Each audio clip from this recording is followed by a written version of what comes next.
మనం స్టెంట్ వేసిన తర్వాత తీసుకోవాల్సిన జాగ్రత్తల గురించి మాట్లాడుకుందాం.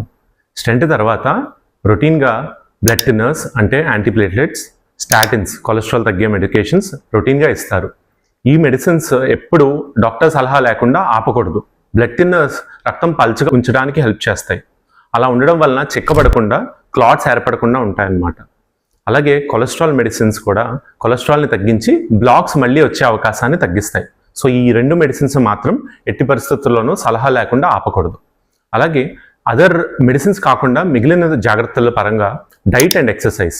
డైట్ ఆయిల్ తగ్గించి fried items, fast foods avoid చేసి ఫ్రూట్స్ అండ్ వెజిటబుల్స్ ఎక్కువ తీసుకుంటే హెల్ప్ఫుల్గా ఉంటుంది. ఎక్సర్సైజ్ పరంగా రోజుకు కనీసం ½ అన్ అవర్ ఎక్సర్సైజ్ సజెస్ట్ చేస్తాము. బట్ అది కూడా ఇనీషియల్ ఫేజెస్లో కొంచెం రెస్ట్ తీసుకుని గ్రాడ్యువల్గా ఇంటెన్సిటీ యాజ్ వెల్ యాజ్ డ్యూరేషన్ని పెంచుకోమని చెప్తాము. ఇవన్నీ సలహాలు జాగ్రత్తగా పాటిస్తే మళ్ళీ ప్రాబ్లం వచ్చే అవకాశం చాలా వరకు తగ్గుతుంది.